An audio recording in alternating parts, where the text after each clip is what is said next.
También invitamos a nuestro pastor, que él está con el resto del tiempo.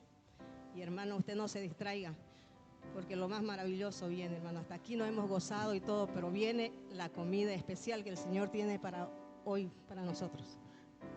Saluda a la amada iglesia con la paz del Señor. ¿Cuántos dicen amén? Amén. Saluda a la persona que tiene al lado mientras nos vamos acomodando. Dele la paz del Señor. Dígale bienvenido. Juntos somos aquí, la casa de nuestro Dios. Así que ahí acomódese rápido, comenzamos. Yo le invito a que si usted quiere pasar un poquito más adelante para estar más cerca de las pantallas, lo pueda hacer. Ahí salúdese, aproveche.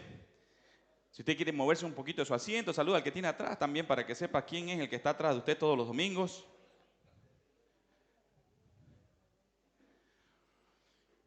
Muy bien, vamos a empezar con la palabra. Tome su asiento mientras los niños terminan de pasar a sus clases. Nuevamente le hago una invitación. Si usted quiere acercarse un poquito más a las pantallas, va a ser importante porque nos vamos a empapar de la palabra del Señor.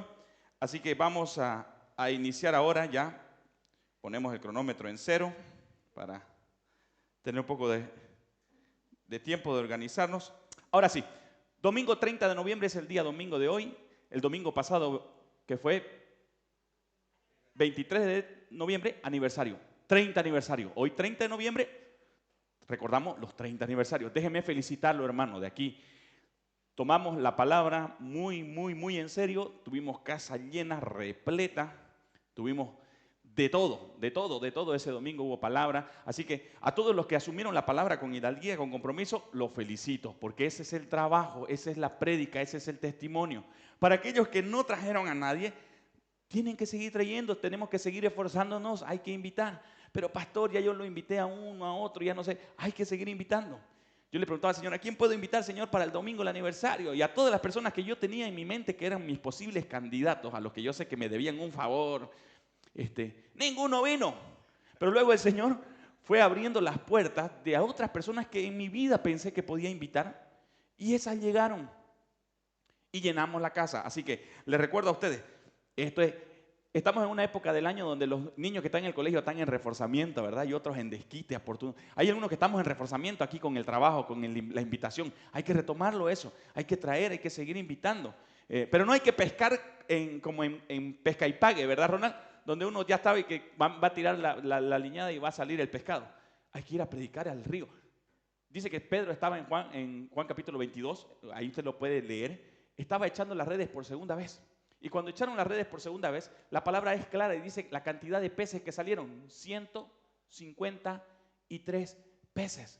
Esos son el número profético que nosotros tenemos que tener para atraer gente. Hay que invitar a 153 personas que están en nuestro mundo para traerlas. El trabajo es traerlas aquí y aquí hay palabra. La palabra que damos aquí es para que la gente pueda tener un encuentro con Dios y a través del Espíritu Santo, por medio de la palabra, de las canciones, de la alabanza, de la lectura, de la bienvenida. Por eso todo es importante en la iglesia hacerlo como para el Señor, para que la persona pueda tener un encuentro real con Cristo que nos habita, diga que nos habita.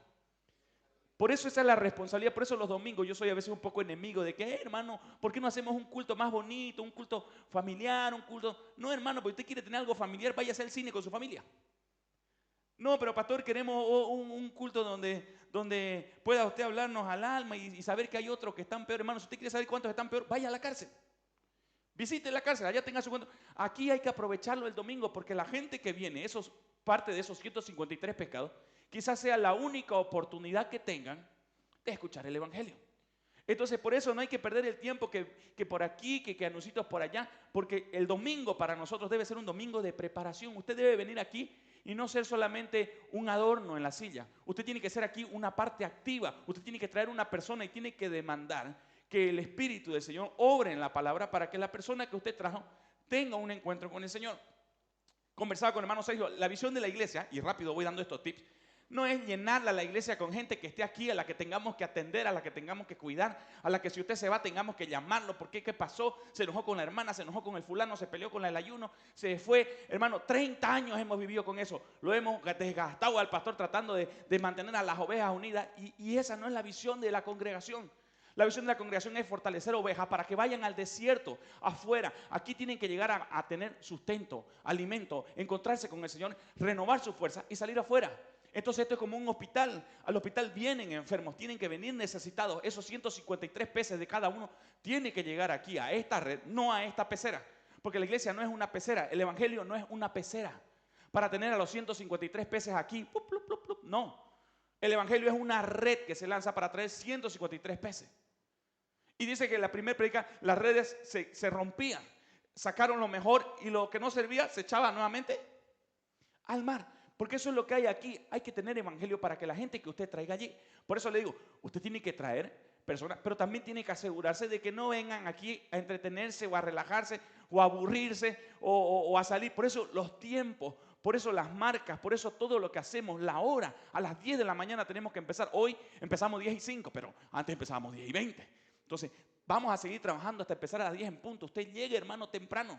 Tiene que ser parte activa. Deje de ser un adorno de venir a sentarse solamente, porque aquí lo que necesitamos es gente que trabaje para el evangelio del reino.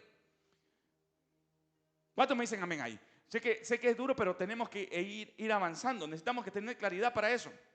Por eso necesitamos responsabilidad del tiempo. Estamos en reforzamiento, estamos en desquite, otros estamos con buenas notas. Pero no estemos como ese niño que corrió y le dijo, mamá, dame mi libro de lectura porque voy a estudiar para el año. Había repetido el año. Todavía hay un mes más de diciembre. Hay un mes en que podemos arrancar. Empieza el día de mañana. Esforcémonos. Va a haber material. Hay suficiente material. La iglesia se está esforzando para tener material, para que usted lo publique. Ya vamos a tener la página desde mañana. Ya está la página en YouTube donde vamos a empezar a subir los mensajes con mejor calidad para que usted los mire. Está subido al Facebook para las personas que nos acompañan. Hay fotografía, hay arte. Está trabajando. Usted tiene material. Luego de esta prédica se le va a dar un video por los grupos de WhatsApp. Si usted no está en los grupos de WhatsApp, pídale al hermano Ronald que lo agregue. Pídame a mí, pídame a la hermana Sandra para que los vayan agregando, porque hoy vamos a ir dando material de lo que se va enseñando y ministrando para que usted lo estudie y para que usted lo comparta. Porque no se trata solamente de venir y llenarnos como el ensilado de las vacas, ¿verdad? Que se las llena, se las engorda y se las mata al matadero. No, necesitamos aquí vientres maduros que puedan parir hijos de Cristo por medio del evangelio. Por eso es necesario. Hemos ido esforzándonos para tener un poco más de tecnología y esperamos al año poder tener una pantalla más grande para que el que se sienta allá atrás pueda mirar con claridad, pero por el momento es lo que tenemos y hay que aprovecharlo. Así que nos estamos esforzando. Déjenme hacerle una pregunta rápido. ¿Cuántos de aquí en la congregación terminaron todo lo que fue el colegio? Son bachiller en humanidades. Si me puede levantar, no tenga vergüenza, por favor. Ok, todos terminaron. Ahora, quiero saber quiénes dieron otro paso más y sacaron algún título de técnico medio, técnico superior. Levánteme su mano. Wow. Ahora quiero que me digan cuántos de aquí han llegado a un nivel de licenciatura en algo, ya una formación profesional. Muy bien. Ahora quiero que me digan cuántos de aquí han alcanzado un nuevo nivel de maestría, de ser algo específicos en algo. 1. ¿Vos, Sergio, no sos máster? Sos, ¿no? 2. Y dígame cuántos de aquí han llegado a la corona del estudio y han sacado un doctorado o un PhD. El pastor. Déjeme decir, en los últimos 50 años, como unos datos para conversar un poquito y alivianarnos, en los últimos 50 años en Bolivia se decía que solo una persona por familia podía tener una formación profesional. Uno, estamos hablando entre los 70 y los 80. Solo una persona por familia. Y cuando se graduaba esa persona de familia, era un hito trascendental. Entre los 90 y los 2000 creció un poquito. Ya eran 5 aproximadamente los que podían tener dentro de la familia un estudio en un promedio en Bolivia. 5. Solo 5. Y luego del 2000, donde hubo explosión de universidades privadas, ya hemos llegado a más de 20 por familia. Entonces, hay una capacidad de preparación. En el evangelio, ¿cuánto más? Por eso es que nos esforzamos para que usted llegue un domingo y el domingo sea algo particular, para que la persona que usted traiga sepa que hay una medida profesional en el ejercicio de la palabra, para que nos esforcemos, para que se haya competencia en la palabra. Diga competencia. Vamos a ir ahora con la competencia de la palabra para que usted lo entienda. No se preocupe, pastor, yo no terminé la licenciatura, yo lo dejé, me quedé ahí, me olvidé de dar mi tesis, me dio flojera. Pablo dijo, yo he sido el mejor de todos los estudiados, fariseo de fariseos, estudié a los pies de Gamaliel, tengo conocimientos, tengo cartas, si soy ciudadano romano, también soy ciudadano romano, pero todo eso, dijo, lo he dejado por basura, por basura. Por basura. Basura. Entonces no se preocupe, porque en el Evangelio del Reino la competencia viene por la formación del Espíritu. Diga Espíritu. Levante sus manos, ¿verdad? Y dice: Espíritu, Espíritu, ¿verdad? Que bajas como el fuego, como en Pentecostés, lléname de nuevo. Eso pídale, el Espíritu Santo es el maestro. Nosotros somos unos ayos, lo que vamos a tratar es de conducirlos a usted para que usted pueda entender la palabra y usted pueda ser una persona competente. Diga competente. Esa es la palabra que usted lo debe taladrar todos los días. Y nuestra competencia no proviene de nosotros mismos, dice Pablo, sino que nuestra competencia proviene, pues, ¿qué hemos de pedir como conviene? No lo sabemos. No lo sabemos, dice Pablo. ¿Qué vamos a pedir como conviene? No lo sabemos. Pedimos y no recibimos porque pedimos. Pero hay un versículo que dice que todo lo que pidieres al Padre en mi nombre os será. Entonces ahí la gente sale con ese versículo y empieza a pedir lo que quiere, lo que sueña, lo que anhela. Pero no muchas de esas oraciones se cumplen porque no están bajo el propósito divino de Dios, del plan eterno. Por eso la idea es someternos al Señor. Someteos al Señor. Y todo lo que nosotros nos sometamos nacerá en nosotros por medio del Espíritu la voluntad. Por eso la oración decía: ¿qué hemos de pedir como conviene? ¿Qué hemos de pedir para que se nos dé respuesta? ¿Qué es lo que tenemos que pedir para que Dios nos los conceda? Porque así necesitamos pensar. No es lo que yo siento en mi corazón, lo que yo anhelo en mi deseo. No tengo una casa, deseo una casa. No tengo un auto, deseo un auto. No tengo trabajo, deseo trabajo. No tengo salud, deseo salud. Pero ¿qué de todo eso es lo que Dios quiere para nosotros? Y hay que entenderlo. No lo sabemos. Sí deseamos muchas cosas, pero no sabemos qué oración va a ser respondida. Pero pastor, la oración eficaz del justo puede mucho. Pero la palabra ahí clave es eficaz. ¿Y cómo puede ser eficaz? No lo sabemos, porque la única oración eficaz es la que el Espíritu Santo realiza por nosotros y a través de nosotros. Vuelvo al versículo. Pues ¿qué hemos de pedir como conviene? Pablo dice: no lo sabemos. Mas el Espíritu es el que intercede por nosotros con gemidos indecibles. Por eso es que no lo sabemos. Hermano, perdóneme si yo lo bajo de una burbuja en la que usted estaba acostumbrado a orar y declarar y pam, pam. Pero déjeme decirle que antes de que se choque con una realidad y quede avergonzado, quede ofendido, quede molesto, porque muchos hemos orado y hemos sentido una molestia con Dios porque Dios no respondió la oración. El que no haya orado nunca y nunca se haya molestado con Dios porque usted oró con fe, pero las cosas no sucedieron, levante la mano. Yo he orado muchas veces y no sucedieron. Y eso hace que nos confrontemos. ¿Será, Señor, que me falta fe? Señor, aumenta mi fe, le dijo el padre del muchacho. ¿Crees que puedo sanar a tu hijo? Creo, pero ayuda a mi incredulidad. Los milagros hay que estudiarlos. No es que los milagros suceden porque usted ora, pam, pam. Hay milagros que son por intervención divina, por decreto de Dios, porque Dios se mete en la historia del hombre y hace milagros. Fue y buscó al hombre que estaba en el estanque de Betesda. Habían muchos enfermos en ese tanque o en ese estanque, pero él fue y buscó a uno que ni siquiera lo conocía y le preguntó: ¿quiere ser sano? Y el hombre agarró y le dijo, ya él estaba acostumbrado a estar ahí porque la charla con Jesús hace notar que él ya estaba rendido psicológicamente, espiritualmente, ya estaba rendido, cansado. Porque le dice: Señor, cada vez que alguien viene y agita las aguas, porque esa era la creencia, no dice la Biblia que había un ángel que agitaba las aguas, pero esa era la creencia.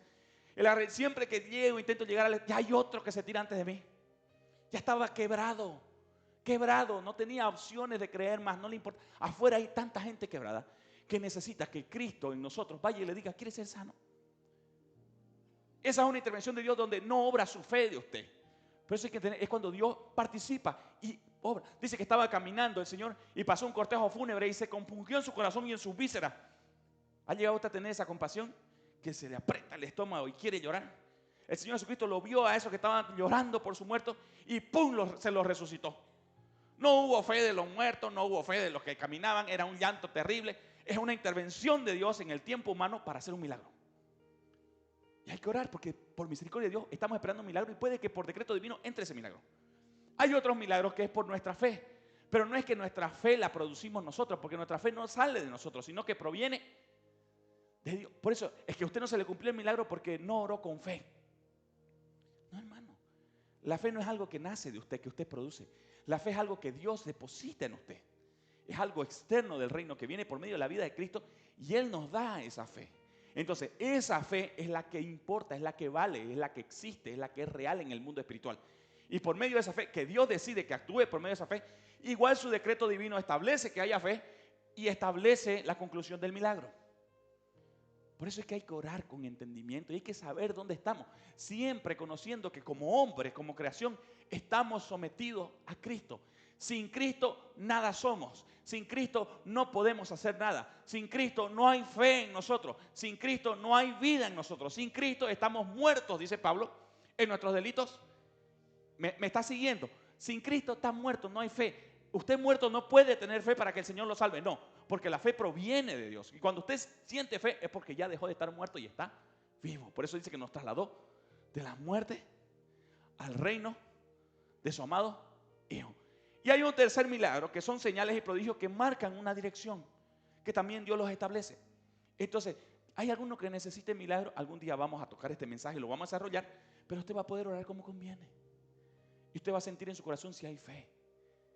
Necesita usted conocer y necesita orar como conviene y pedirle al Espíritu Santo que ore por usted y que interceda por usted para que Él ore como conviene al Padre, para que el Padre pueda producir en nosotros lo que Él prometió. Por eso dice, todo lo que pidieres al Padre en mi nombre. Otra corrección particular, la oración, hermano. Siempre le digo, hay que aprender a orar. Los discípulos le dijeron, Señor, enséñanos a orar, maestro. Y hay que entender eso, porque la iglesia se queda con una verdad y no la estudia, y con eso la repite. Usted, hermano, por más que venga Gigi Ávila, Benny Hinn y le dé un mensaje, usted no puede salir con esa palabra edificado usted y no leerla, ni estudiarla, ni escudriñarla y aceptarla como una verdad fundamental. Porque la misma Biblia dice que si un ángel viene con una doctrina que no es la del evangelio del reino del tal sea, por eso tenemos que ser como los de Berea, estudiarlo. Por eso, pero pastor, a mí me enseñaron a orar así, así aprendí. Estudie. Necesita ser competente para poder alcanzar ese conocimiento. Por eso cuando uno ora, ora al Padre. Y como es un modelo de oración, me encanta escucharla orar a la hermana Deli, porque por el Espíritu, ella ora correctamente. Si queremos ser meticulosos en la articulación de sus palabras para orar. El problema es que nosotros oramos al Padre y de ahí hablamos como si fuera el Hijo. Y de ahí le pedimos que el Espíritu Santo y decimos un amén y los mezclamos a los tres. No, hay un papel, el Padre es Padre. Al Padre se le pide todo. ¿A quién se le pide todo en su casa, Ronald? Al Padre. Al Padre. Pero el Padre solo nos puede oír, nos puede escuchar, nos puede ver, nos puede atender, nos puede dar audiencia, solo, única y exclusivamente, si el que habla con Él es su Hijo. Diga su Hijo. Su Hijo. No usted, su Hijo. Pero ¿cómo, pastor? Él está en nosotros, por eso Él está dentro de nosotros. Y por eso ahora podemos hablar con el Padre y pedir en el nombre de su Hijo, porque está en nosotros operando. Entonces, cuando hablamos, Padre, yo te pido que en la misericordia que tú puedas tener, envíes al Espíritu Santo para que me enseñe a orar y para que hable, Señor, a pesar de que muchas veces no entiendo lo que Él quiere decir, pero para que Él interceda por mí, Padre. Y esto te lo pido por el sacrificio que hizo tu Hijo, amado Jesucristo, en quien tenemos vida, en quien tenemos herencia, en quien tenemos declarada la provisión completa, en quien son sí y amén todas las cosas, Señor. Te lo pedimos basado en eso, que el Espíritu Santo interceda para que nos des lo que necesitamos, a pesar de que no lo entiendo, Señor, a pesar de que no lo conozco, estoy en un proceso, pero sé que es realidad por la vida del Hijo que me habita. Porque a Él le entregaste todo imperio, todo nombre que se nombra y toda gloria fue declarada en Él, Señor. Y Él ahora vive en mí. Así que, Padre, yo te agradezco porque tú lo harás. El Señor Jesucristo oraba y le decía, Padre, yo estoy orando en este momento, no porque necesite que respondas mi oración, lo estoy hablando en mi idioma, sino que lo hago a causa de todos ellos, incrédulos, para que ellos puedan ver que cuando yo te hablo, tú me oyes y respondes mi oración. Por eso hay que aprender a orar. Cuando lo llamen a orar, hermano, esfuércese, practique, entienda el concepto de la oración. Deje de atropellar al Padre, deje de atropellarlo al Hijo y de meterlo por si acaso ahí al rapapincheta al Espíritu Santo y aprenda a orar bien. Esa es una oración eficaz. Doctrina. Ahora sí, vámonos a la Biblia, rápido, porque vamos a entrar al mensaje. Los dejo ahí, pestañeando, pero esto está grabándose, así que necesita estudiar. Yo me voy a esforzar para mandarle video para que usted tenga material y estudie y aprenda. De aquí en adelante el que ya no quiere aprender es porque no quiere. Y dice Juan, y estos que eran de nosotros que no crecieron y se perdieron, parecían que eran de nosotros, pero no eran de nosotros. Porque si hubieran sido parte de nosotros, hubieran diga permanecido. Si usted no viene el otro domingo, ya sabe dónde está. Pero usted viene el otro domingo, ha permanecido y permanecerá. Ahora permanece la fe, la esperanza y el amor. Y créanme que a pesar de que usted no entienda amor en mis palabras, hay un amor profesional. Es lo que les digo. Es como el doctor. El doctor no va y le dice: a ver, Pastor Juan, usted está mal del páncreas. Deje pues de comer arroz, por favor. Venga a mi casa, yo le voy a cocinar verduritas. No. Al doctor al que va el pastor desea que lo conozcan. Ese chino no habla español, pero más malas palabras sabe que las buenas. Y lo trata al pastor porque es un amor profesional. Y él lo quiere salvar, lo quiere curar, lo quiere sanar. Pero su amor es profesional. No trata de tener un enlace almático con él. Porque nuestra relación aquí no es almática, es espiritual. Diga espiritual. Es espiritual. Por eso Pablo decía: hijitos, ustedes que son espirituales, alguno que cayó, vayan y levántenlo y fortalezcanlo. Hijitos míos, fortaleceos en el Señor y en el poder de su fuerza. Y el Señor, ¿cómo opera en nosotros? Por medio del Espíritu. Por eso esto es necesita crecer. Podemos seguir teniendo otros cultos, pero necesita crecer. Vámonos a la Biblia, Daniel, por favor, rápido. Y quiero que leamos Hebreos capítulo 11.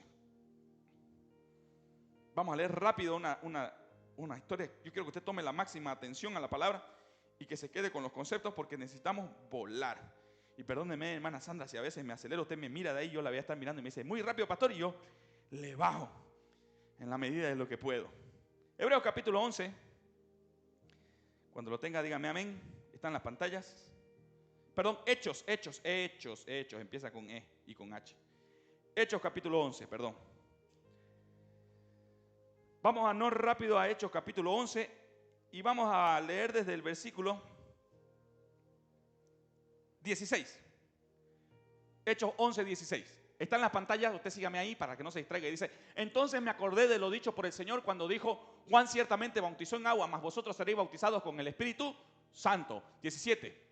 Si Dios pues les concedió también el mismo don que a nosotros que hemos creído en el Señor Jesucristo, ¿quién era yo que pudiese estorbar a Dios? Está hablando Pedro. 18. Entonces, oídas estas cosas, callaron los apóstoles y glorificaron a Dios. Los apóstoles estaban en Jerusalén, diciendo: de manera que también a los gentiles, diga gentiles. Eso éramos nosotros en otro tiempo, que nos gusta hablar de gentiles. Éramos nosotros sin Cristo gentiles, fuera del pueblo judío. Entonces los apóstoles se asombraron porque pensaban que el evangelio, el reino, la recomendación era solo para los judíos y todos los demás pueblos eran basura. Y Pedro lo creía, pero cuando vio que el Espíritu Santo caía sobre los gentiles que no eran judíos, se asombraron y entonces dijo: yo no tengo a quién estorbar. Entonces, oídas estas cosas, callaron y glorificaron a Dios, diciendo: de manera que también a los gentiles ha dado Dios arrepentimiento para vida. Ahora sí, entramos en el 19 que nos importa. Ahora bien, los que habían sido esparcidos a causa de la persecución que hubo con motivo de Esteban, ¿saben quién era Esteban? Fue el mártir, el diácono al que apedrearon, lo mataron. Y empezó la persecución, ordenada por Pablo, que participó con un voto a favor de que lo maten a Esteban, y empezaron a perseguir a los apóstoles. Entonces, los que habían sido esparcidos, habían salido huyendo, como gato, ¿verdad? Cuando escucha un perro, fueron esparcidos a causa de la persecución que hubo con motivo de Esteban, pasaron hasta Fenicia, Chipre y Antioquía. Antioquía, diga. No hablando a nadie la palabra, sino solo a los judíos. 20. Pero había entre ellos unos varones de Chipre y de Cirene, los cuales cuando entraron en Antioquía hablaron también a los griegos, anunciando el evangelio del Señor. Versículo 21. Y la mano del Señor estaba con ellos y gran número creyó y se convirtió al Señor. Y llegó la noticia de estas cosas a oídos de la iglesia que estaba en Jerusalén. Diga iglesia. ¿Qué ciudad le dije que se acuerde? Antioquía. Lejos. El mundo. La iglesia en Jerusalén, la iglesia en el nuevo pacto. Llegó las noticias a la iglesia del nuevo pacto. Allá. De que también allá afuera, en los otros barrios, en la calle, que no era una iglesia, se estaban convirtiendo. Entonces la iglesia de Jerusalén mandó a Bernabé. Hay que mandarlo al diácono. Mandémoslo a Ronald para ver qué está pasando allá en ese barullo. Y Bernabé cuando llegó, dice, para que fuese a Antioquía, versículo 23, y cuando llegó vio la gracia de Dios, se regocijó y exhortó a todos los que con el propósito de corazón permanecían fieles al Señor, porque era varón bueno y lleno del Espíritu Santo y de fe, y una gran multitud fue agregada ¿a quién? Al Señor. Diga, agregada al Señor, no a la iglesia. No fue que se los llevaron de Antioquía y le pusieron su carné de miembro en la iglesia de Jerusalén. Yo me acuerdo cuando empezamos, éramos chicos, todos los hermanitos teníamos nuestro carné de miembro. Me acuerdo de un hermano espectacular, de fiel en mi cabeza, ¿no? El hermano Waldo. Era el padre de la hermana Niña Llano. Un hombre tenía su carné. Y mi abuelo era otro. Eran compadres esos dos. Entre los dos había un bicentenario. Y ellos sacaban su carné y lo mostraban. Un día mi abuelo en su iglesia se enojó porque no sé qué pasó por ahí. No le dejaron entrar a su perro. No sé qué pasó por ahí. El pastor algún día lo va a contar bien. Pero él se paró en pleno culto y dijo, ok. Entonces, si no me dejan venir a mí ni a mi perro, entonces yo no soy miembro de esta iglesia. Sacó su carné y lo rompió, lo tiró y se fue. Cosas del evangelio con las que crecimos. Pero necesitamos que, porque no se agrega usted a un templo.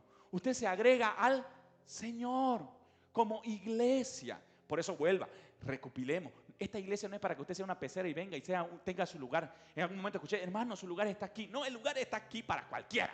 Las sillas no tienen nombre, porque son para los peces escogidos de parte de Dios, para que usted los traiga. Las sillas son para que usted traiga a alguien y lo siente. Usted tiene que estar parado porque no hay campo para meter gente, para predicar el evangelio. Eso es lo que hay que esforzarse. Y esta predica es para motivarlo. Entonces, ¿qué pasó? Se fueron hasta Antioquía. Antioquía estaba a prácticamente 5.000 kilómetros de Jerusalén. Salieron huyendo a más de 5.000 kilómetros. Era una ciudad en Siria. Cirene y Chipre eran dos ciudades.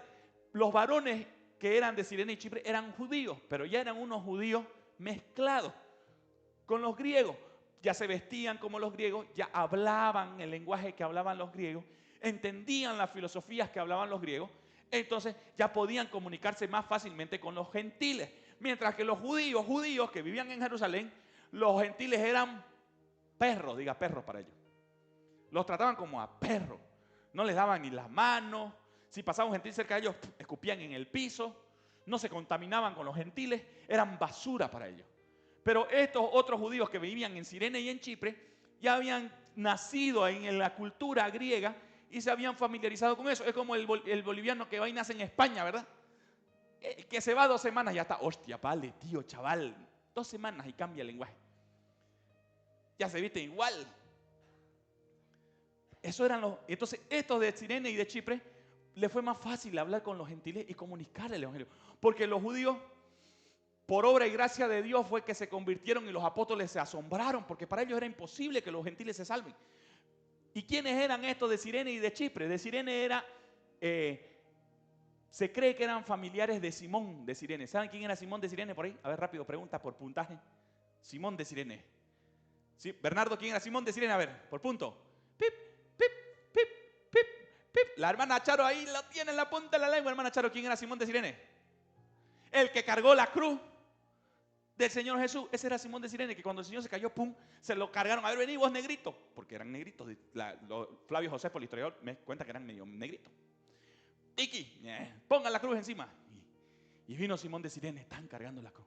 Se cree que la familia de Simón de Cirene eran esos que habían recibido al Señor por testimonio de lo que había experimentado Simón. Y fueron y predicaron el evangelio. Y de Chipre era Bernabé. Bernabé era ya un judío helénico, ya conocía la cultura, sabía de dioses y sabía de todo eso. Por eso se llevaba bien con Pablo, hasta que se pelearon y se dividieron. Como pasa en las iglesias, hermano. Y otra vez después se juntaron. Pero pasa en el evangelio, por eso hay que ir aprendiendo eso. Entonces, pasó ahí. Ahora, quiero que nos vamos a Génesis capítulo 3, rápido. Acompáñenme en Génesis capítulo 3. Si usted tiene su Biblia ahí, tómela. Y quiero que nos vamos al versículo 19. Para todos aquellos que han leído la Biblia, estamos hablando del castigo que Dios habla con Adán. Anoche medio lo compartí con la promoción de los niños, pero ahora tengo que desarrollarlo por un tema de responsabilidad. El Señor Jesucristo habla con Adán y le dice, Adán, ¿qué pasó? ¿Quién te enseñó que estabas desnudo? ¿Acaso comiste del árbol que yo te di? Señor, la mujer que me diste me dio de comer y yo comí. Y va y le habla, mujer, ¿qué hiciste? No, la serpiente me engañó y yo comí. Y a la serpiente no le pregunta, ¿qué hiciste? A la serpiente ya directamente empieza a darle órdenes de castigo y las vamos a leer. Y vienen castigos al hombre, y vienen castigo a la mujer, y viene castigo a la serpiente. Pero algo de los castigos que estudié para que usted cuando lea la Biblia no la atropelle, le dice a la mujer, y el deseo,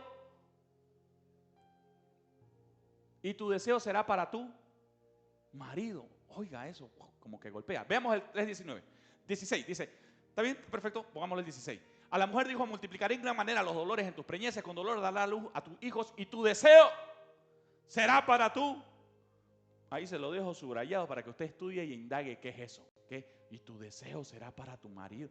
No es por si acaso que ella podía tener deseos a otra cosa, ni habla de deseo sexual, para que usted tampoco se imagine mal, novelero, que todo lo hace sexual. No tiene nada que ver con sexualidad, tiene que ver con dominio, con señorío.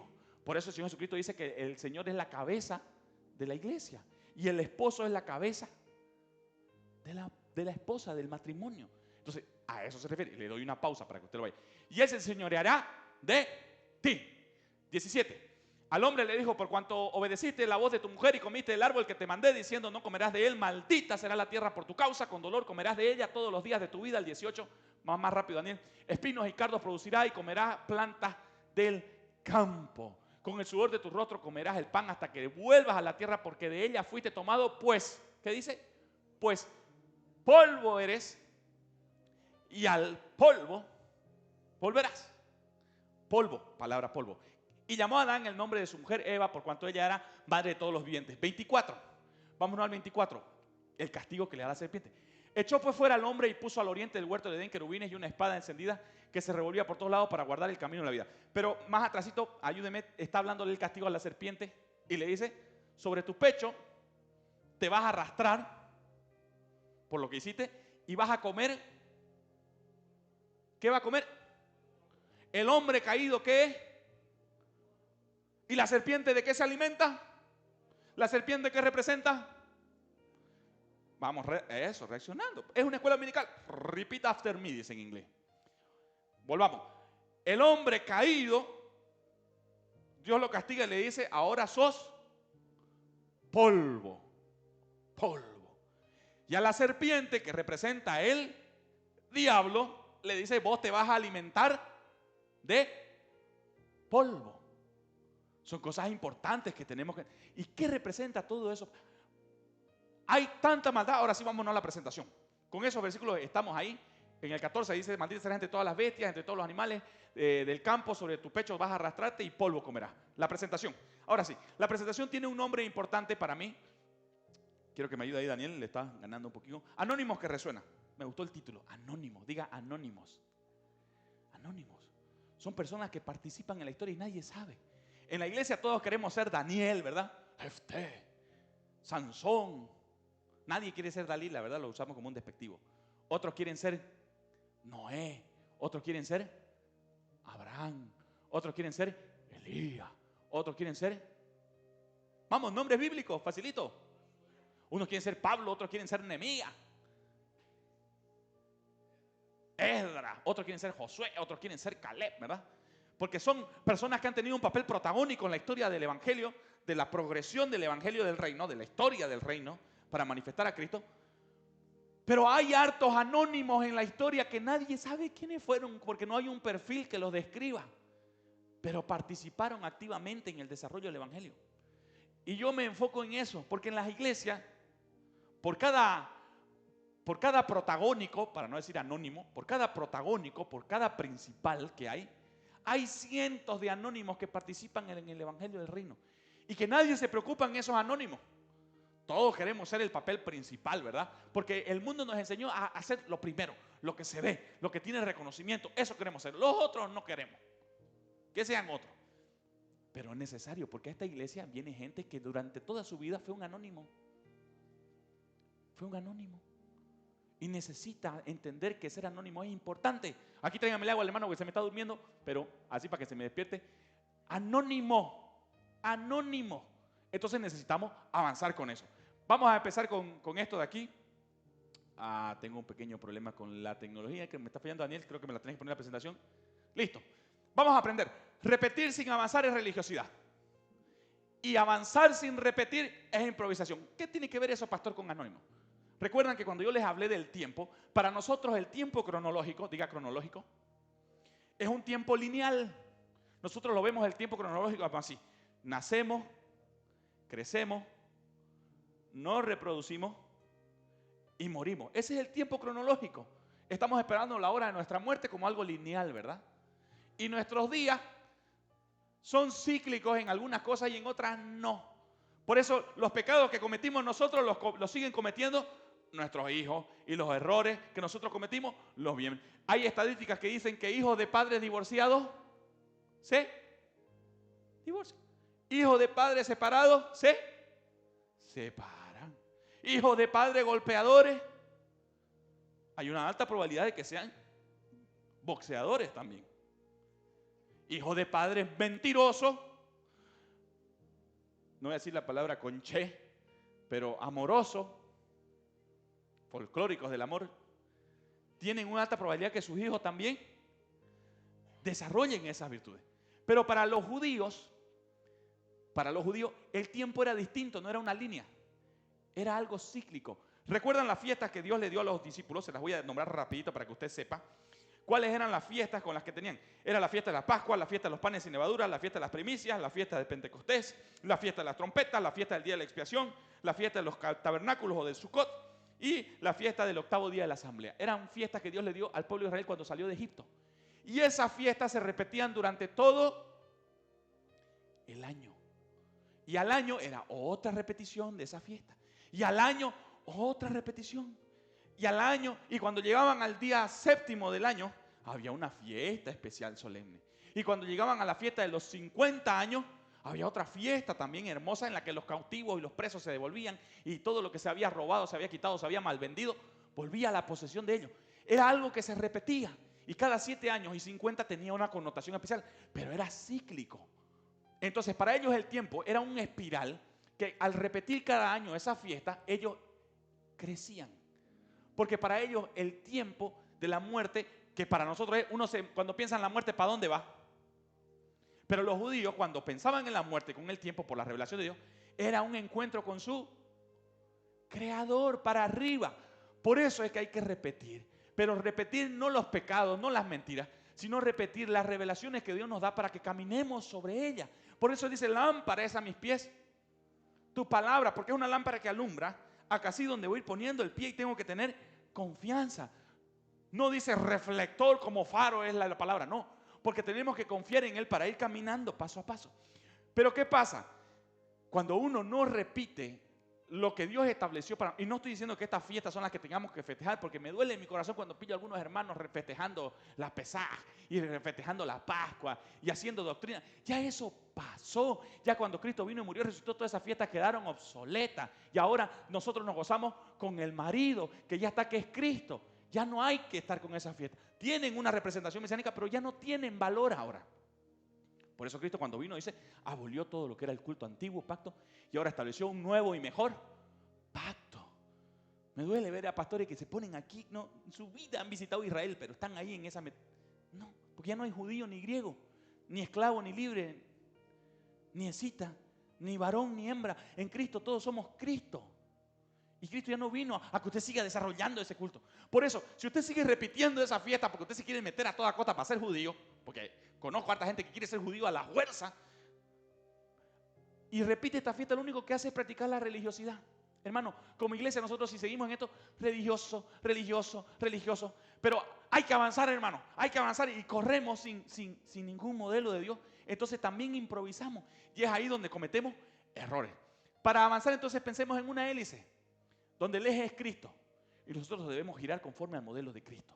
Lo que Dios dejó establecido por medio del Espíritu Santo nos lo revela a nosotros y cada vez que nosotros giramos, avanzamos. Imagínense la hélice de un avión, gira sobre su propio eje, pero la fuerza de fricción que genera con el aire hace que el aire sea empujado hacia atrás y el avión avance. La hélice de un barco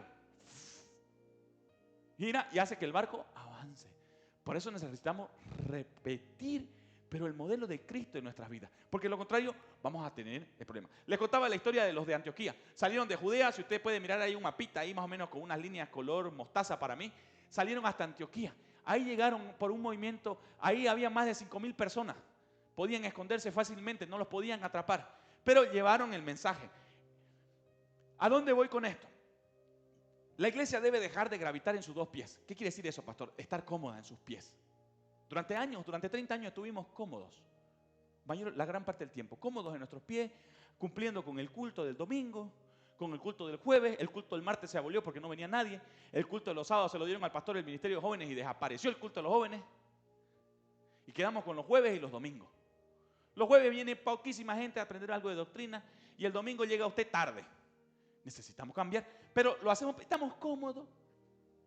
No hay una aflicción en nosotros para esforzarnos, para aprender. Venimos a cumplir. Y debe de nosotros salir ese deseo de ser cumplidores de la palabra a ser hacedores de la palabra. Y debemos dejar de gravitar nosotros para gravitar en Dios, de tal manera que Él pueda establecer en nosotros la medida del avance que tenemos que tener. No avanzar sin planificación, porque eso prácticamente nos va a dejar destruidos. Pero establecer en Dios una medida del Evangelio. Por eso es que nos interesa a nosotros preocuparnos para que usted aprenda, para que usted entienda, para que estos conceptos sean solidificados en usted y usted pueda tener un conocimiento sólido, para que mañana un viento de doctrina, una prédica almática, a alguien que le traiga un mensaje distinto a este, no lo mueva de su estado posicionado en Dios. No en su comodidad, porque mientras estamos en nuestra comodidad, mañana, ay, allá viene un pastor que ora para que las piernas crezcan y todos los rengos van allá donde el pastor para que los ore. Siguen gravitando en su necesidad. Allá viene un pastor que ora y hace sanidad y milagros y las casas caen de los cielos. Allá van los sin casa. Y de allá uno recibe. 999 no reciben nada y terminan frustrados. Y van gravitando en ello. Pero si nosotros descansamos en Dios, Dios va a proveer lo que nosotros necesitamos.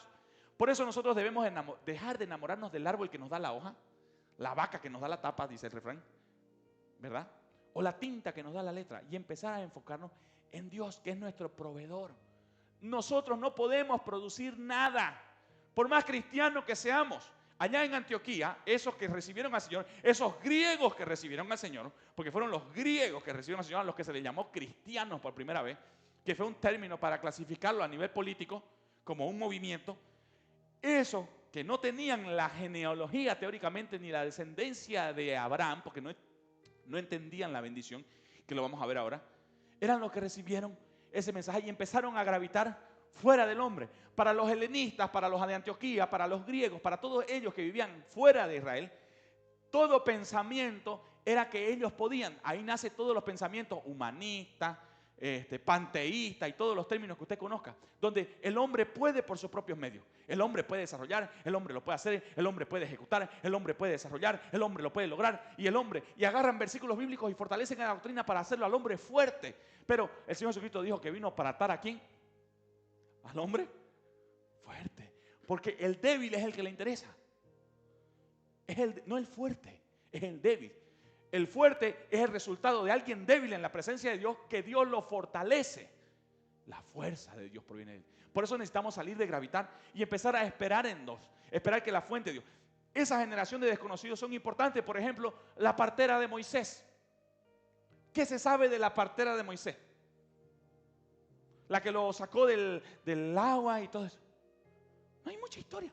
Pero imagínense lo importante que fue esa mujer en el propósito de Dios para sacarlo al muchacho del agua y que empiece a desarrollar toda su vida cíclica hasta liberar a Israel de Egipto. Piense en el carcelero de Filipos. ¿Sabe quién es el carcelero de Filipos? Estaba Pedro, estaba Pablo y Silas presos. ¡Pum! Hubo un terremoto. Y el carcelero, que era el encargado, el gilacata, el policía encargado de esa celda, cuando vio que todo se apagó la luz y todas las celdas se abrieron, quiso matarse. Pero Pablo le dijo: no te hagas ningún daño, pues estamos todos aquí. Y entonces empezó a hablarle el evangelio.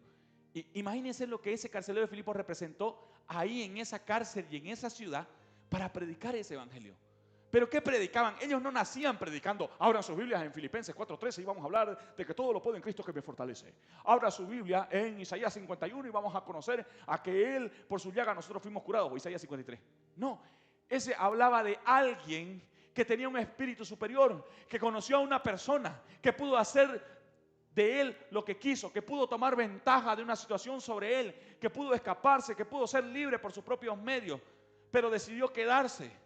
Y aparte de eso, decidió apresar a todos con él. Entonces eso le llamaba la atención. Eso era lo que predicaba el hombre. Y eso que había en ellos le decía: entonces esto lo que produce en mí es Cristo. Y entonces así le presentaban a Cristo. ¿Cuál es el problema? Que la iglesia quiere presentar a un Cristo de la Biblia y no a un Cristo que conoce y que vive. Por eso necesitamos aprender a evangelizar, porque somos expertos para evangelizar con la Biblia. Perfecto. Deme versículos bíblicos para evangelizar, pastor. Juan 3:16. Porque de tal manera amó Dios al mundo que ha dado su Hijo unigénito para que todo aquel que en él crea no se pierda, mas tenga Vida, Bernardo, dame un versículo para evangelizar. Ronald. Mas Dios muestra su amor para con nosotros en que aún siendo pecadores, Cristo murió por nosotros. Pastora, un versículo para evangelizar, a ver. Lo agarro en curva. Por cuanto todos pecaron, están destituidos de la gloria de Dios. A ver, anciano Ringo que estaba preguntando si lo habían destituido el anterior domingo. Ya me lo ganó, dice. Por ahí, hermana Mariole, usted tiene harto, pastora. Somos magníficos para usar esos versículos y evangelizar. Pero con esos versículos, ¿a cuántos hemos convertido? A ninguno, porque no tenemos la capacidad de convertirlos, es el Espíritu Santo. Pero ¿a cuántos pudimos traer? Muy poco. Porque lo que habla más fuerte es lo que nosotros demostramos como vida.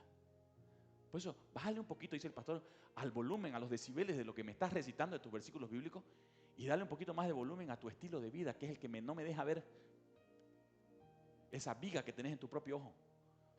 Porque necesitamos mostrar a Cristo. Y el mejor evangelismo es mostrar a Cristo lo que hizo en nosotros, siendo anónimos. No tenemos una historia como la de Rebeca, en la que nuestro marido no nos quería, pero no teníamos hijos. O la historia de Ana, que tuvo un hijo. No tenemos historias trascendentales como esa. A nadie se nos sanó un cáncer, quizás en toda nuestra familia. Entonces, a nadie Dios nos regaló una casa, quizás. A nadie Dios nos regaló un auto, quizás. No tenemos historias tan potentes que puedan ser comunicadas con hidalguía ante un público selecto. Pero tenemos historias en las que hemos experimentado en esas pequeñeces. Hay cosas que Dios ha estado ahí, la provisión de su mano nunca se ha separado. Y eso que conocemos, porque de lo que sabemos es de lo que hablamos, de lo que hemos visto, dice la palabra, y hemos oído, no solo de lo que oímos, sino de lo que hemos visto y oído. ¿Qué has visto usted de Dios? Eso hable, eso predique, eso comunique. ¿Por qué? Porque nadie lo va a poder a usted confundir cuando usted sabe algo que pasó. Oiga, a mí me sanó Dios del pie. Cualquiera que venga a predicarme que Dios no tiene la potestad para sanar un pie, yo le digo que es mentira porque aquí está mi pie. Que Dios no existe, mentira porque a mí me sanó de mi pie. Hay gente que tenía cáncer y fue sanada. Hay gente que tiene cáncer y no se muere. Ahí está Dios cuidando la vida. Hay matrimonios que tuvieron dificultades y no se separaron y siguen fieles. Porque hay un Dios que está establecido ahí. No son historias muy dignas de ser contadas en público, pero es una verdad. Y hay mucha gente que está viviendo lo mismo que estamos viviendo nosotros y necesitamos ser comunicadores de esa verdad. Porque necesitamos ser esos anónimos, parte del engranaje del Evangelio del Reino, que necesitamos participar no con una historia hermosa y preciosa, sino con lo que Dios ha hecho en nosotros. Eso es suficiente. 5 panes y 2 peces en la mano del maestro fue suficiente para alimentar a 5,000 personas y luego a otras 4,000. Y todavía sobró 12 cestas de panes. Es que yo quiero que el Señor me hable, me dé algo de gloria para que yo pueda evangelizar. Yo quiero orar y que los enfermos se sanen para servir en el reino. No, usted ya sirve en el reino como está. Porque si usted está aquí ya Dios lo salvó. Y esa es una medida suficiente para alcanzar a los muchos que están cerca de usted. Lo que necesita es dar testimonio de eso y pararse en eso. Y sobre eso Dios va a empezar a edificar. El problema es que nos paramos sobre lo desconocido, sobre lo que no hemos experimentado, solo lo que oímos. Claro, porque un pastor lo dijo, yo lo agarro, ni lo debato, lo creo y sobre eso camino y voy y me tiro tremendos portazos y golpes en la vida porque no hay solidez de verdad de Cristo para mí. Por eso necesitamos entender que el mundo está cada vez más decaído en la balanza porque está cada vez más alejado de Dios. Cuanto menos medida de Dios, de conocimiento de Dios, diga de conocimiento de Dios. Porque la gente sabe de Dios. Los mismos diablos y los demonios lo conocen. Cuando el Señor Jesucristo estaba caminando por ahí, vinieron los endemoniados y le dijeron, tú eres el Cristo, ¿qué quieres con nosotros? Y él dijo, cállense, les dijo. Todavía no ha llegado mi hora de que me revelen quién soy. Así que, váyanse de aquí. ¿Pero a dónde? Aunque sean los cerdos. Ya, a los cerdos. Para peor, los cerdos se tiraron del peñasco, lo dejaron pobre al dueño de los cerdos, lo querían matar al Señor Jesucristo. Esa es la medida de Cristo que necesita, es suficiente, no necesita algo magnífico. El mundo cada vez está decayendo. Su matrimonio, si se está yendo al bombo, como decimos nosotros los jóvenes ahora, o por lo menos los que estamos entre los 36 y 40 años jóvenes todavía, porque hay otros que ya están más jóvenes, es porque está muy alejado del conocimiento de Dios. El principio de la sabiduría es el temor del Señor y el conocimiento del Santísimo, la inteligencia. Entonces, mientras menos conocimiento de Dios haya sobre nosotros, de lo que Él ha hecho en nosotros, conocimiento de lo que Él hizo. ¿Qué hizo Dios en tu vida? Necesita usted ser partícipe de eso y comunicar eso a los demás. No necesita tener, como le digo, un testimonio perfecto, 5 estrellas. No necesita decir que un ángel va y le trae agua y cuando usted lo necesita, cuando usted ora. Es suficiente con que su esposa le obedezca. Milagro. Y no porque usted la manda y ella es su empleada, sino porque hay una conexión de amor y hay servicio por amor. Digan por amor. Esa es la medida. Esa es la medida. Oiga, está establecido, escrito, de que en Bolivia, en Santa Cruz, los matrimonios cruceños no pueden tener una empresa marital, esposo y esposa. Porque la esposa nunca va a poder someterse al esposo como su jefe, porque siempre va a ser primero esposa. Entonces se va a ofender cada vez que le habla. Pero como el Señor va trabajando, entonces ya recién se puede ir desarrollando eso. Pero todos pasan, todos pasamos por lo mismo. Ahí veo los cotingos mirándole a la madre. Lo experimento yo también. Y esas cosas son las que necesitamos poner en las manos del Señor para que el conocimiento y la medida del Señor vaya liberando nuestro mundo y lo vaya poniendo conforme a la medida de la revelación del Cristo. Por eso es que necesitamos nosotros ser partícipes de la verdad. Porque la verdad que Cristo viene no es para que usted la debata. El problema es que la iglesia siempre agarra un versículo y lo ha debatido. No. Mostrame dónde en la Biblia dice que los pantalones de las mujeres no pueden subir ahí arriba. No, dice ahí que la mujer no vista ropa de varón, ni el varón vista ropa de mujer. Y ahí se debaten con ese versículo y se pelean y se espadean bíblicamente. Y la pobre hermanita que todavía está recién llegando y quería compartir una palabra, sale afectada. También hay la otra hermanita que no hace caso y se pone lo que quiere por provocar. También hay otra parte, pero no estamos para discutir en eso, no estamos para debatir eso. Estamos para demostrar amor. Y la verdad de Dios trae luz a nuestras vidas, no para ser debatida, sino para ser obedecida. El problema es que nosotros queremos tener la razón.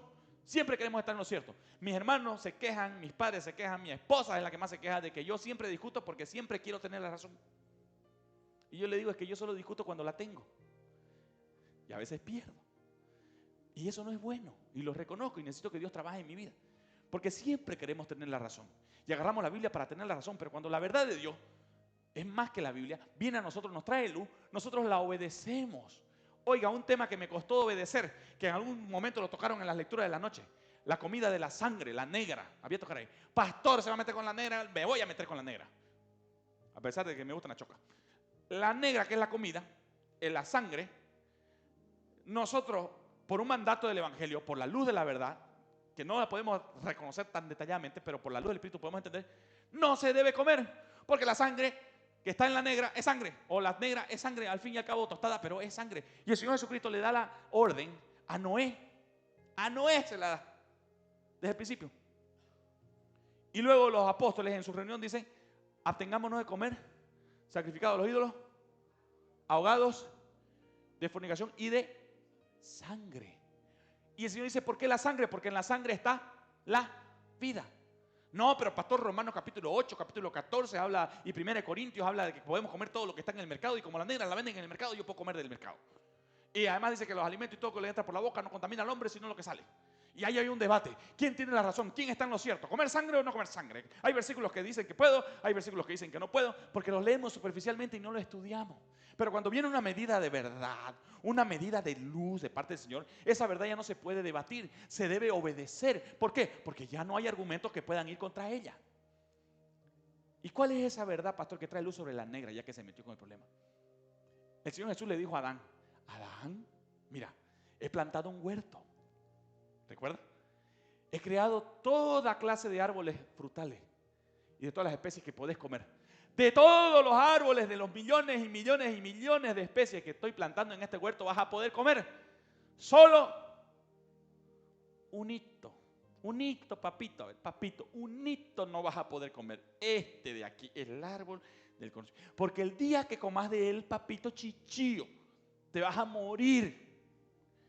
Pero mira ya las mangas, los achachairuses, los jocoros, las mazorcas, las higos, las uvas, todo lo que usted se imagine.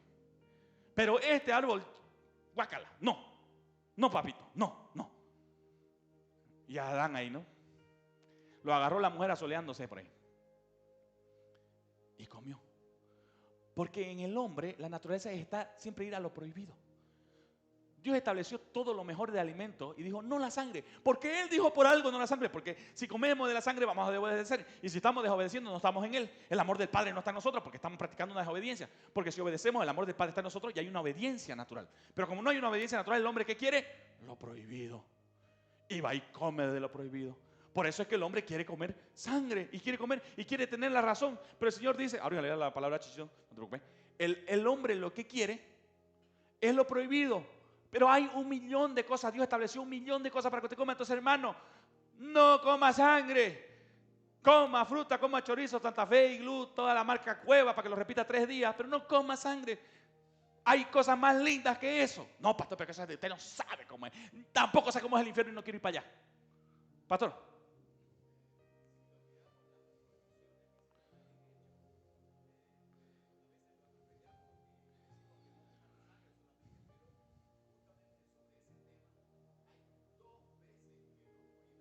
Claro. Es una prohibición que da una verdad. No tiene que ser debatida. ¿Quiere seguir discutiendo usted que Pablo y Romano? Léalo y identifique que lo que era alimento para los judíos, para los griegos, nunca fue la sangre. Ellos nunca vieron la sangre como alimento porque ya venían formados desde allá, desde el inicio, desde el Génesis, de Noé, capítulo 6, de que la sangre no se debía comer. Entonces para ellos, cuando Pablo les hablaba de alimento, nunca en su cabeza entraba el concepto de sangre como alimento. ¿Lo está entendido? Vamos al concepto más allá. La sangre no era un alimento. ¿En qué momento se hizo un alimento? Averígüelo usted. Mi abuelo lucraba con la sangre. La tostaba y la vendía, la hacía harina para los animales. Pero nosotros no la podemos comer. El infierno también, el camino al infierno es boningo, para ahí se dice. Ronald.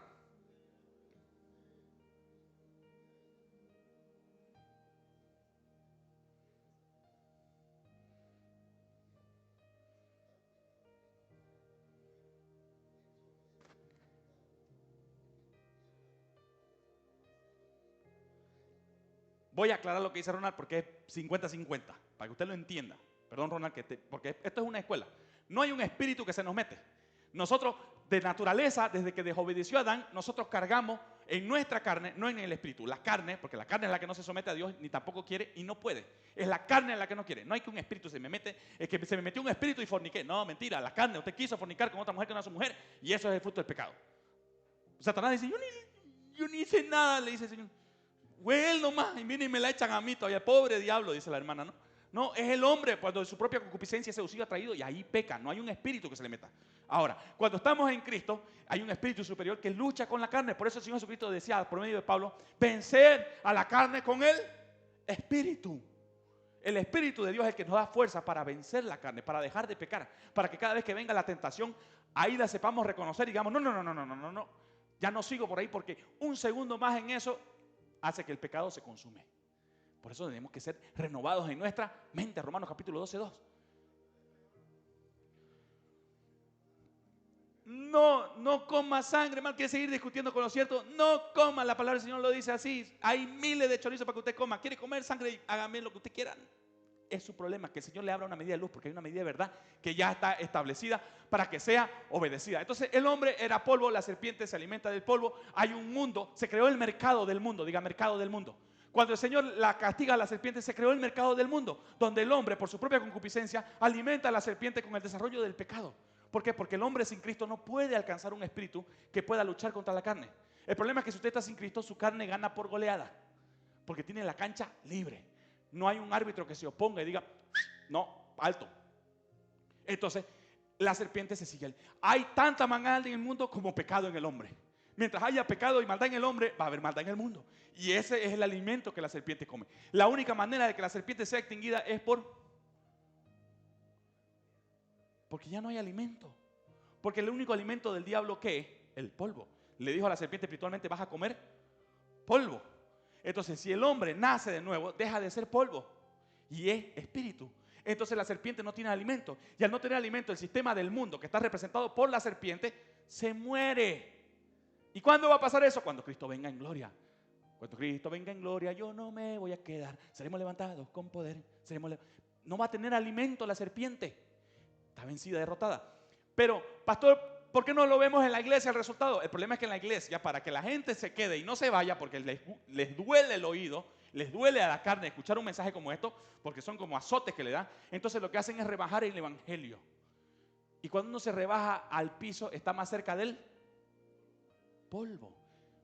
Por eso es que yo no no permito, y en el amor del Señor, de que el evangelio, que alguien use la palabra y no lo corrija cuando tenga la oportunidad del evangelio, porque si no vamos a bajarlo el evangelio, queriendo hacerlo bueno, porque no lo hacemos de malo. Pero por eso había una administración, nos hizo apóstoles, profetas, maestros, para que edifiquemos a los santos y entre los santos se sigan edificando. Esa es la tarea de nosotros. Hacer que usted sea entendido para que también usted edifique a los demás. Pero no puedo yo, porque soy amoroso, dejar que el evangelio se baje y que cada uno opine lo que quiera, porque lo van a bajar y se va a llenar de... Y ese polvo es humanismo, humanidad, falta de revelación, el corazón que es engañoso, va a querer ser siempre posesivo, que es el que quiere tener la verdad, que este mensaje del pastor es bueno, pero él no lo da, y que esto acá no lo enseña, y que esto no, necesitamos elevarnos todos elevarnos a una medida espiritual de Cristo para tener conocimiento. Por eso, el conflicto, hermanos, ahora ya para nosotros en el evangelio, no es entre la verdad y la razón, entre la verdad y lo cierto. Porque la verdad es una medida de Cristo revelada a nosotros por el Espíritu. Y esa tiene que ser obedecida. Algo es verdad si gobierna nuestras vidas. Usted quiere hablar de que algo es verdad, demuéstreme en su vida la obediencia hacia esa verdad. Porque si esa verdad usted la obedece, es verdad. Pero si usted solamente la predica y no la cumple, es algo que es cierto. Y puede ser aceptado por muchos, pero debatido por otros. Entonces, ¿quiere hablarme de la verdad de Cristo? Hábleme de lo que Dios hizo en su vida. No me hable de lo que Dios puede hacer. No me diga los versículos de lo que Dios puede hacer. Hábleme de lo que hizo en usted. Porque esa es la medida de verdad que gobierna su vida. Y es una medida de verdad que yo voy a poder percibir y voy a poder entender y voy a poder asimilar. Porque de lo contrario vamos a seguir hablando de cosas que no sabemos. Como el que viene a hablar ahorita de las billeteras virtuales y de las compras de UCDT. Casi nadie de nosotros tiene idea cómo funciona eso. Podemos hacernos los maestros de eso, pero no sabemos. Sabemos del colchón nomás, donde metemos debajo del colchón nuestra platita y ahí sí sabemos cómo funciona todo. Entonces, la medida de verdad que hay en nosotros. Lo cierto se pelea, puede sonar a Biblia, pero no necesariamente huele a Dios. Se usa para justificar nuestras doctrinas, nos gobierna. ¿Sabe qué? La Biblia, diga la Biblia, es un espejo, diga espejo, en el que cualquiera que agarre la Biblia tiene los argumentos suficientes para hacer una doctrina. Si el diablo agarra la Biblia, hermancito, y busca los versículos que le sirven a él para hacer su doctrina, en la que el hombre es el centro del universo y Dios está atado al hombre y el profeta y el espíritu es el que tiene la autoridad y todo se debe someter al hombre, va a encontrar versículos para eso. Tanto así que en muchas iglesias se predica de que el hombre es el hombre de Dios y no, es Cristo el hombre de Dios en el cual nosotros somos injertados. Si la agarra una persona, un maleante, va a agarrar su doctrina en la Biblia y va a enseñar y va a decir un San Antonio, un medio San Antonio, la piedra del mar de Galilea y no sé qué más, y se la va a vender y traigan sugerencias que se la damos en los cielos, porque va a haber doctrina y gente va a creer en eso y va a traer su dinero y se le dice que se le van a dar en el cielo. Hay doctrina para eso. Pero la Biblia es un espejo para que los hijos de Dios, cuando encuentren la revelación, puedan encontrar una verdad revelada en la vida de nosotros, en la experiencia que hemos vivido. De lo que usted ha vivido, sea bueno, sea malo, es una experiencia con Dios y es una verdad que nadie se la puede quitar. Mi padre dice, yo quiero dejarle como herencia el estudio, porque el estudio nadie se los puede quitar. Está bien, puedo tener el título, pero seguir siendo nadie. Lo único que nadie nos puede quitar es la verdad de Cristo en nosotros. Nadie nos puede, ni angustia, ni hambre, ni persecución, ni desnudez. ¿Qué me separará del amor de Cristo? Ninguna de estas cosas me separará del amor de Cristo. La verdad nos gobierna. La verdad es una medida de luz que trae claridad sobre el desarrollo de nuestra vida. La verdad va a decirle lo que usted está haciendo está mal. Está mal y usted no tiene que buscar versículos para justificar lo que está haciendo porque usted sabe que está mal. Les hablaba de la luz. Cuando yo me mancho en lo oscuro no lo veo, pero cuando entra la luz puedo identificar la mancha. Y mientras más luz hay mayor claridad. Y esa es la verdad. Trae claridad sobre su vida para que usted la entienda. Y abre los oídos de las personas que están en la verdad y que han sido llamados. Por eso los domingos tienen que ser cultos tan doctrinales y tan rápidos para que la gente que venga oiga lo que tenga que oír. Y los que no tienen que oír no lo van a oír y se van a ir. Pero nuestra tarea es traer esos 153 peces, seguir trayendo para preparar palabras para que la gente se prepare y se vaya. Oiga, hermano, yo quiero que la iglesia crezca en esto de tal manera que los jueves hablemos de lo que vamos a hacer y los domingos nos veremos todos en participar de un servicio bien elaborado para que los que lo disfruten no sea usted que tiene 30 años aquí, sino la persona que trae, porque ya a usted le toca empezar a desarrollar el ministerio y hacer que los que están llamados a Cristo crezcan. Tiene que esforzarse usted, tiene que llamar rápido. Somos acumuladores de verdad. Cuando Dios se presenta como Dios de Abraham, de Isaac y de Jacob. Con esto voy terminando. Acumuladores de verdad, no acumuladores de pecado, no acumuladores de cachivache, no acumuladores de basura. Necesitamos ser acumuladores de verdad. De tal manera que la verdad que Dios nos reveló a nosotros y que la podemos experimentar como una verdad, la podamos transmitir a nuestros hijos, esa medida. Y esa medida de verdad ellos la puedan seguir desarrollando y transmitirla a sus otros hijos. Por eso Él se presenta como Dios de Abraham, de Isaac y de Jacob. Si usted me sigue en la pantalla, está el Dios de Abraham. Es la fundación de la promesa. ¿Qué promesa le dio Dios a Abraham? Abraham le dijo, te voy a dar tierra, tu descendencia va a ser innumerable, vas a ser bendición para las naciones, vas a tener protección divina y vas a tener reyes de tu descendencia. Resumiéndolo, esa fue la promesa que Dios dio a Abraham, y Abraham salió de la tierra de Ur de los Caldeos y le creyó al Señor. Una medida de verdad. Pero cuando vino su hijo, que se llamaba Isaac, tomó esa verdad que supo del Padre y tuvo una relación con Dios y la explayó, la hizo crecer. Ya no solo fue el fundamento de la verdad de la promesa, sino que la hizo crecer y empezó a edificar creyendo en esa promesa. De tal manera que Isaac tomó una mujer y tuvo hijos para seguir expandiendo esa verdad. ¿Y cuáles fueron las promesas que Dios le dio a Isaac? También le dijo, te voy a dar la tierra que le prometí a tus padres, voy a multiplicar tu descendencia y en ti serán benditas las naciones y mi presencia siempre te va a acompañar, Isaac. La promesa se mantiene y se expande. Y luego viene Jacob, que su nombre significa engañador, pero tiene una medida de verdad. Su realidad pudo ser marcada por el engaño a su padre con la ayuda de su madre para recibir la bendición que le correspondía a su hermano. Había hecho lo malo, pero hay una medida de verdad que Dios respeta y que si usted la enseña, esa medida de verdad va a crecer. Hay una medida de verdad en la hermana Mariole y hay una medida de verdad en sus hijos que van a seguir desarrollando esa verdad. Por más que hayan pruebas, por más que hayan dificultades, tribulaciones, aflicciones, esa medida de verdad que Dios sembró va a desarrollarse. Y entonces viene Jacob, donde hay una expansión, donde ya hay la materialización de la bendición. ¿Qué es materialización, pastor? Resulta que a Abraham y a Isaac le dijo, te voy a dar una tierra. Pero a Jacob, que se duerme sobre una piedra en Betel, se sueña que ángeles subían y bajaban. Y el Señor le dice, esta tierra donde ves que ángeles suben y bajan, esta es la tierra que te voy a dar, que le prometí a tu padre y le prometí a tu abuelo. Ahora vos la estás viendo con tus propios ojos. Hay una medida de verdad. Para usted, para sus hijos, hay una medida de verdad. Necesitamos girar por esa verdad, seguir caminando por esa verdad que nos va a acercar a Dios, pero nuestros hijos tienen que ser portadores de esa verdad. Eso es desarrollo arquitectónico. Esa es la medida de arquitectura que Dios quiere. Y para eso necesitamos ser inofendibles y transferibles. Póngase de pie. Para que ya no se me duerma ahí rapidingo, le voy a tener 2 minuticos para. Diga inofendibles.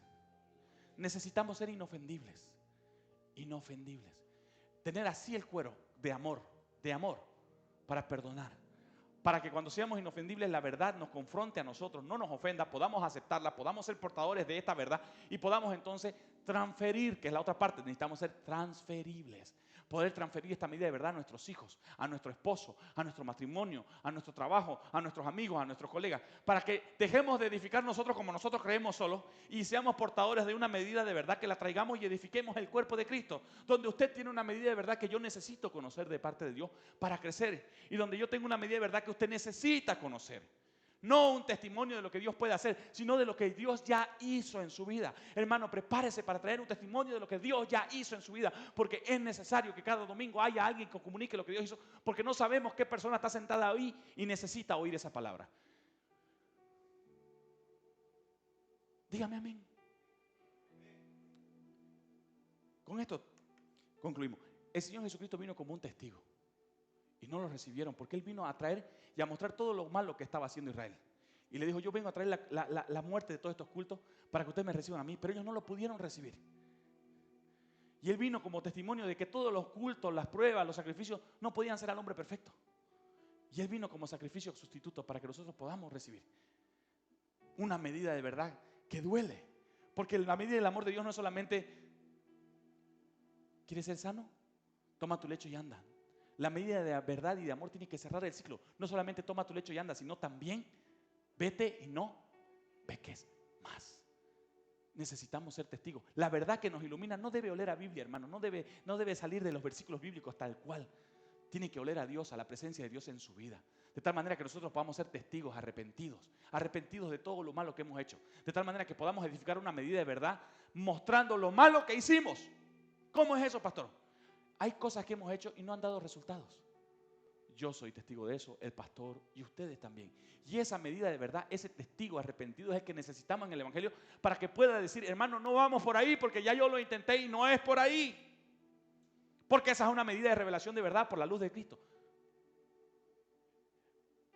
Pastor, no es por ahí, porque ya yo lo caminé ese camino, pastor, y no es por ahí. Necesitamos ser testigos arrepentidos para que podamos comunicar una verdad inalterable, impoluta, que pueda cambiar la verdad, para que podamos ser luz. El Señor le dijo, vosotros sois la luz del mundo. Ustedes son la luz del mundo, son luz, sean medidas de verdad, transmitan la verdad. Y una verdad también puede ser formulada como una hipótesis de algo negativo. La verdad no siempre tiene que ser algo positivo. Tiene que también salir de una realidad de algo que yo hice y me salió mal. Entonces hay una verdad que si yo voy por ahí me va a ir mal. Entonces esa verdad tengo que enseñarla. Hermanos, ya yo fui por ahí y por ahí no es el camino. Por eso dice la palabra, paraos en el camino, a la orilla del camino, y preguntemos cuál es la senda antigua. Y cuando encontremos información acerca de la senda antigua, caminemos por ella. Anónimos que resuenan. Hay gente que cree tener una historia perfecta, perfecto, hermano. Pero yo le hablo a los anónimos, a esos que no tienen una historia hermosa, que puedan escribir en un libro y que pueda ser un Pulitzer, un bestseller. Le hablo a gente que tiene un día a día, que tiene que luchar con una medida de fe y una medida de verdad que han creído.